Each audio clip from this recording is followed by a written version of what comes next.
આદરણીય બ્રહ્મેશ સંતો, દૂર દૂરથી આવેલા, ગામો ગામથી, વિદેશથી આવેલા સર્વે હરિભક્તોને મારા જય સ્વામિનારાયણ. સરસ આપણા ગામનો પ્રસંગ, અને ખાસ કરીને જો મહારાજ પધાર્યા અને સરસ મંદિર, ભાઈઓનું બહેનોનું રૂડ રૂપાળું છે. હવે એનો ઉપયોગ આપણે કરવાનો છે. ભગવાન એકલા ન રહી જાય. આમ તો સંતો વાત કરતા હતા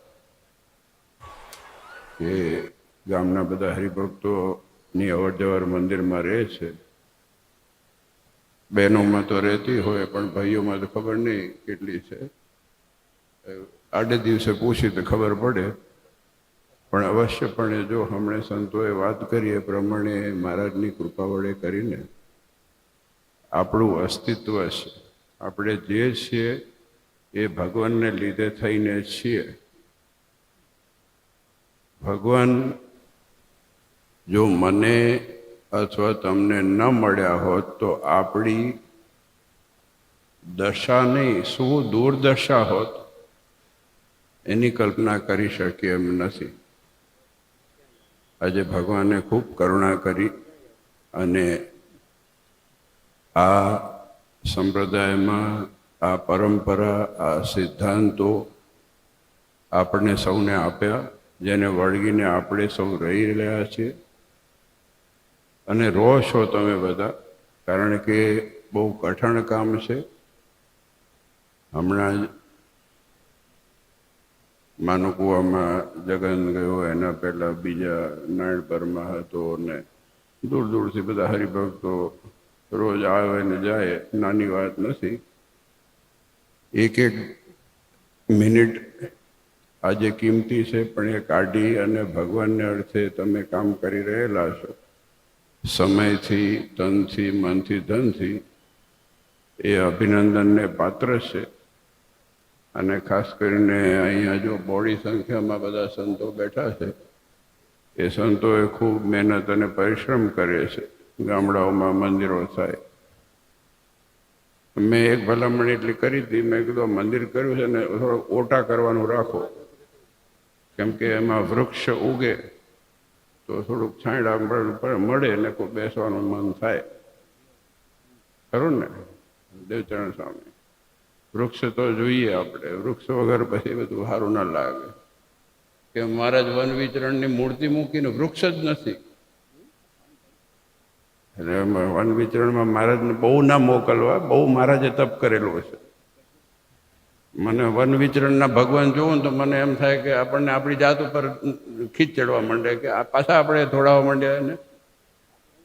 કે મહારાજે આટલું બધું વન વિચરણ કરીને આપણા માટે કાંકરા કાંટા સહન કર્યા છે, અને આપણે જેટલું સુખ એને હવે આપીએ ને, જો આપણે ભગવાને આટલું આપણા માટે કર્યું હોય ને, એટલે પછી આપણે ભગવાનનું ઋણ અદા કેવી રીતે કરવું?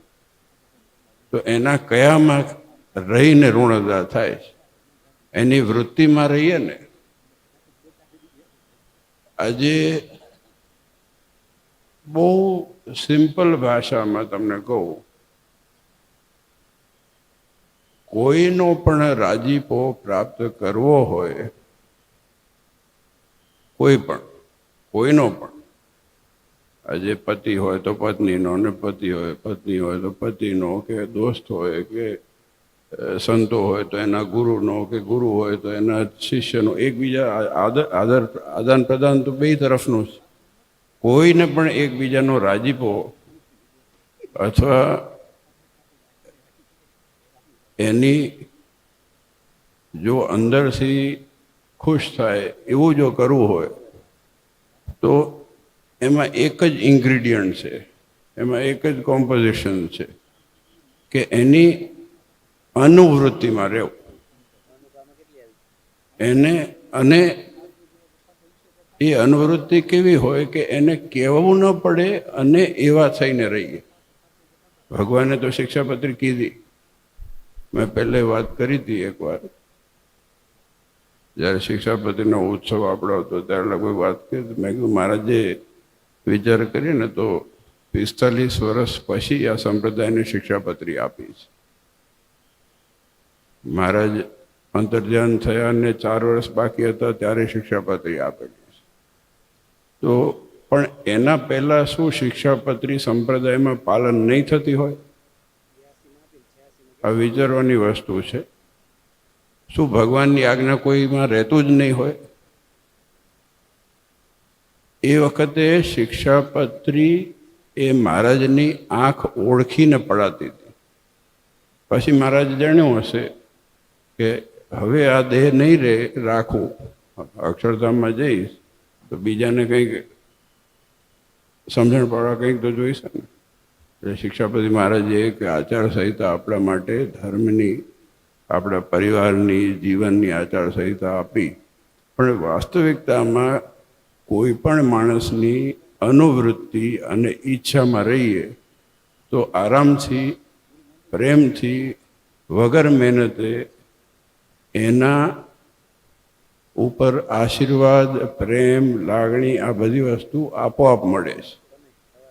આ ભગવાનની અનુવૃત્તિમાં આપણે રહીએ તો ભગવાનની હંમેશા હૂંફ, પ્રેમ અને આશીર્વાદ ભગવાન તો આપે જ છે.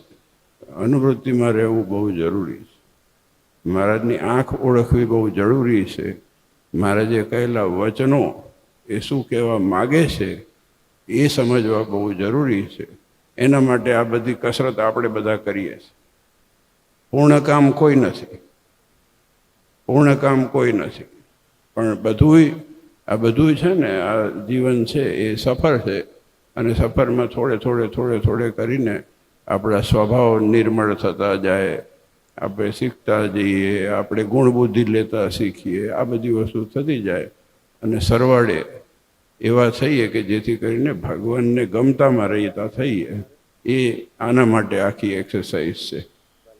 આજે ખૂબ આનંદ થયો, ખાસ કરીને જે યજમાન પરિવારોએ ખૂબ લાભ લીધો અને ખૂબ મોટા પાયે સેવાઓ કરી છે, સરસ મંદિરો કર્યા છે.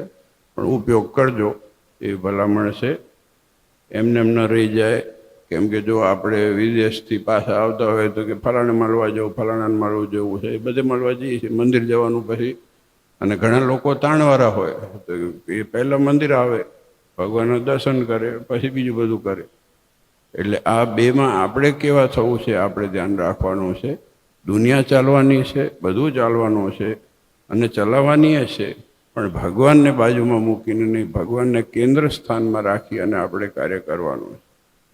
તો આજે આનંદનો સમય છે, આનંદનો દિવસ છે કે આવો સરસ દિવસે તમને બધાને, જો કે ગરમી ઘણી છે છતાં પણ તમે બધાની સહનશક્તિ ને મહેનત અને ઉત્સાહ ને ઉમંગ, બેન્ડને ઉપાડી લઈને આવ્યા છો.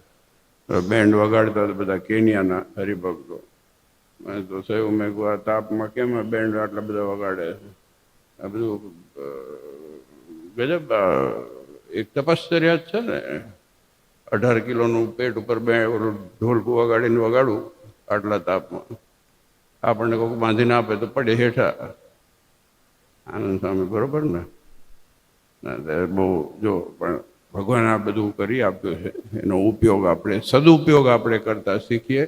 આપણને મળેલો દેહ, સમય, બુદ્ધિ એનો સદુપયોગ કરી અને કરો છો તમે, એ જોઈએ છે. એટલે જ આવવાનું મન થાય. તો ખૂબ ખૂબ આનંદ થયો. દહીસરાના દરેક હરિભક્તો, ભાઈઓ, બહેનો, દીકરા, દીકરીઓ, સાંખ્યોગી બહેનો, જે પણ બધા અહીંયા એકત્રિત થયા છે, જો આ નવા મંદિરો થયા, તમે ખૂબ મહેનત કરી. બસ હવે એ જ પ્રાર્થના કરીએ કે ખૂબ ભગવાન આપણા ઉપર, જેને જેને સેવા કરી અહીંયા આવ્યા તમે બધાએ, એના ઉપર ખૂબ ભગવાન આશીર્વાદ પાઠવે.